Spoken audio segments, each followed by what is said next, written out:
إن الحمد لله حمدا كثيرا طيبا مباركا فيه، نحمده على جزيل نعمائه ونشكره على جميل آلائه. هو الأول والآخر والظاهر والباطن، وهو بكل شيء عليم. وأشهد أن لا إله إلا الله وحده لا شريك له، له الملك وله الحمد، يحيي ويميت وهو على كل شيء قدير. وأشهد أن سيدنا محمدًا عبده ورسوله صلى الله عليه وعلى آله وأصحابه وأزواجه وذرياته وأهل بيته ومن تبعهم بإحسان إلى يوم الدين. أما بعد، فيا أيها الإخوة المؤمنون، أوصيكم ونفسي بتقوى الله عز وجل، لأن الله عز وجل يقول: ولقد وصينا الذين أوتوا الكتاب من قبلكم وإياكم أن اتقوا الله. وأوصيكم ونفسي بالمواظبة على القول والعمل، لأن الله عز وجل يقول: من جاء بالحسنة فله 10 أمثالها، ومن جاء بالسيئة فلا يجزى إلا مثلها وهم لا يظلمون. أيها الإخوة المؤمنون، الأمة الإسلامية المحمدية تمتاز من بين سائر الأمم والشعوب بأنها أمة محمد صلى الله عليه وآله وسلم، أمة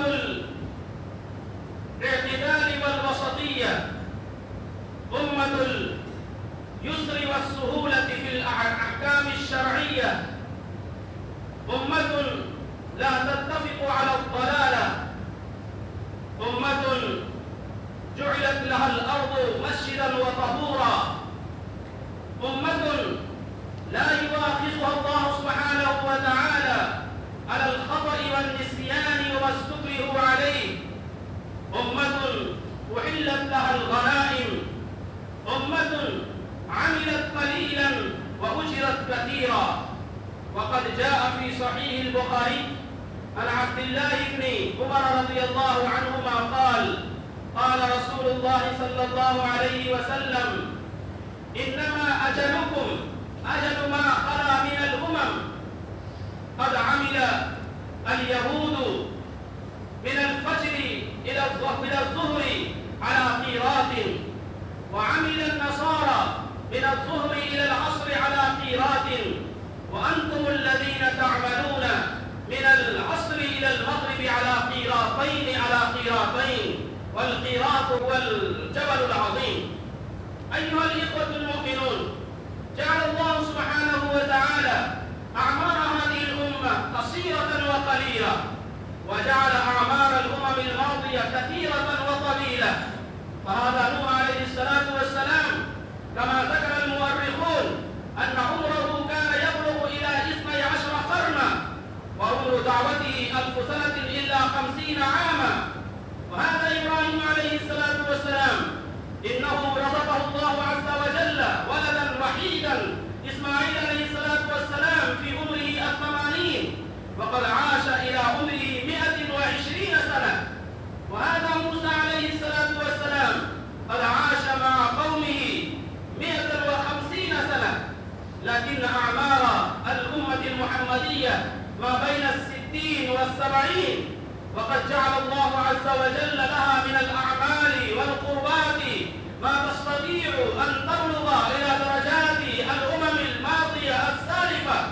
فليلة القدر خير من 1000 شهر، وشهر رمضان الذي هو سيد الشهور، ويوم عرفة، ويوم الجمعة، ويوم عاشوراء، وكذلك الليالي العشر من شهر ذي الحجة الحرام، والجزء الأخير من الليل. هذه الأشياء كلها جعل الله عز وجل استدراكا لما فات من الأعمال والأعمال.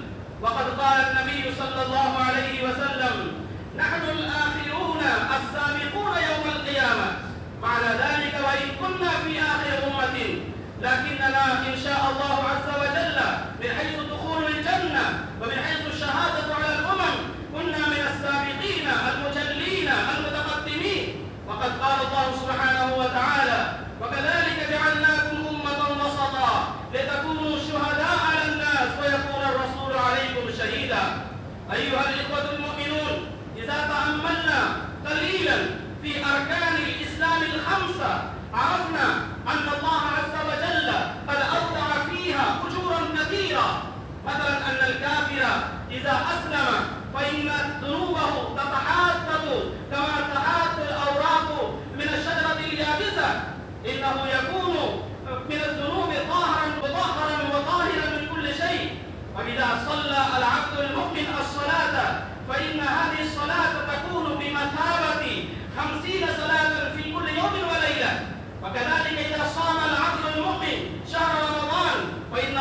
كما يربي أحدكم فلوه حتى بلغ إلى جبل أحد أو أمثال ذلك. وإذا حج العبد المؤمن حجا لا رفث فيه ولا فسوق ولا جدال فإنه رجع كيوم ولدته أمه. فهناك عمل قليل وأجر كثير. وهناك بعض الأحاديث وبعض الكلمات وبعض الألفاظ صدرت من النبي صلى الله عليه وسلم أيضا تدل دلالة واضحة على أن هناك عمل قليل لكن أجر كثير. مثلا قال النبي صلى الله عليه وسلم: قراص الجنة يغرس بها كل مؤمن في الجنة شجرة هي سبحان الله الحمد لله ولا إله إلا الله والله أكبر. وأيضا كنز من كنوز الجنة لا حول ولا قوة إلا بالله. وقال: من صلى البردين أي الفجر والعصر دخل الجنة. هذا أيضا عمل قليل لكن أجر كثير.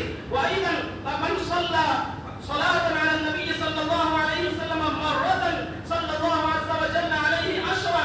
وكذلك من قرأ آية الكرسي دبر كل صلاة لم يمنعه من دخول الجنة إلا الموت.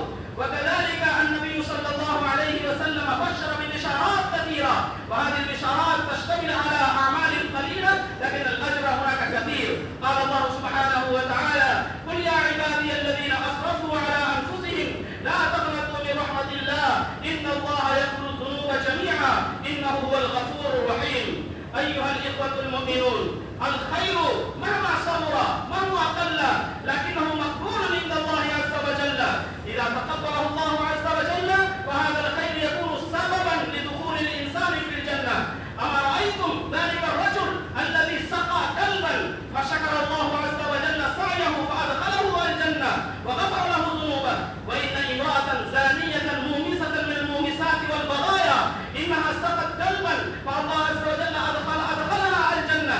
وكذلك كانت هناك شجرة وهذه الشجرة كانت تؤذي الناس فجاء رجل وقطع هذه الشجرة فبسبب ذلك أدخل الله عز وجل هذا الرجل الجنة فهو يتقلب في نعيم الجنة حيث ما شاء. وقد جاء في صحيح البخاري وصحيح مسلم عن عبد الله بن عباس رضي الله عنهما قال: قال رسول الله صلى الله عليه وآله وسلم: إن الله كتب الحسنات والسيئات وبين ذلك فمن هم بحسنة فلم يعملها كتب الله عز وجل عنده حسنة كاملة وإذا عملها كتب الله عز وجل 10 حسنات إلى 700 ضعف إلى أضعاف كثيرة. وإذا هم الإنسان بسيئة فلم يعملها كتب الله عز وجل عنده حسنة كاملة وإذا عمل من تلك السيئة كتب الله عز وجل سيئة واحدة. هكذا قال النبي صلى الله عليه وآله وسلم. أقول هذا وأستغفر الله لي ولكم ولسائر المسلمين من كل ذنب فاستغفروه إنه هو الغفور الرحيم.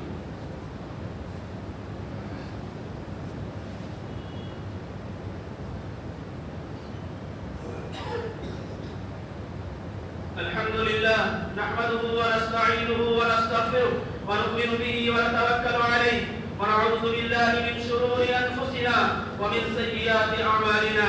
من يهده الله فلا مضل له ومن يضلله فلا هادي له. ونشهد أن لا إله إلا الله وحده لا شريك له ونشهد أن سيدنا محمدا عبده ورسوله صلى الله عليه وعلى آله وأصحابه وأزواجه وذرياته وأهل بيته وبارك وسلم تسليما كثيرا.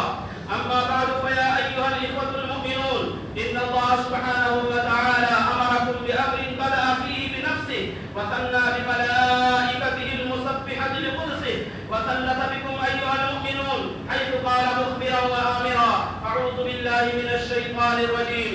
إن الله وملائكته يصلون على النبي يا أيها الذين آمنوا صلوا عليه وسلموا تسليما. اللهم صل على محمد وعلى آل محمد كما صليت على إبراهيم وعلى آل إبراهيم إنك حميد مجيد. اللهم بارك على محمد وعلى آل محمد كما باركت على إبراهيم وعلى آل إبراهيم إنك حميد مجيد. اللهم صل وسلم على سيدنا ونبينا محمد وعلى آله وأصحابه ولا سيما على سيدنا أبي بكر الصديق صاحب رسول الله في الغار وعلى سيدنا عمر الفاروق قام أعزاز الكفار وعلى سيدنا عثمان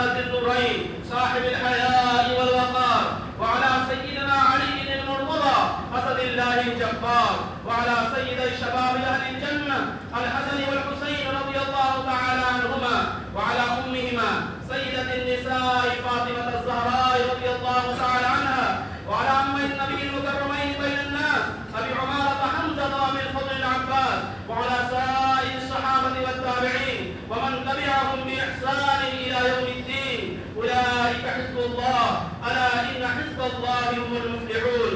اللهم اغفر لي ولمن أحسن إلي ولوالدي ولجميع المؤمنين والمؤمنات والمسلمين والمسلمات. اللهم ألف بين قلوبهم وأصلحهم وأصلح ذات بينهم وانصرهم على عدوك وعدوهم. اللهم أعز الإسلام والمسلمين. اللهم أذل الشرك والمشركين. اللهم أهلك أعداءك وأعداء الدين. اللهم شتت شملهم. اللهم مزق جمعهم.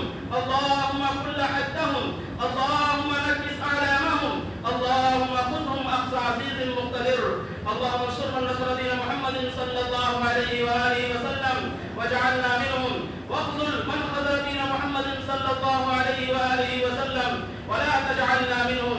عباد الله رحمكم الله، إن الله يأمر بالعدل والإحسان وإيتاء ذي القربى وينهى عن الفحشاء والمنكر والبغي يعظكم لعلكم تذكرون. اذكروا الله العلي العظيم يذكركم وادعوه يستجب لكم واشكروا نعمه يزدكم ولذكر الله تعالى أعلى وأولى وأجل وأتم وأهم وأكبر والله يعلم ما تصنعون.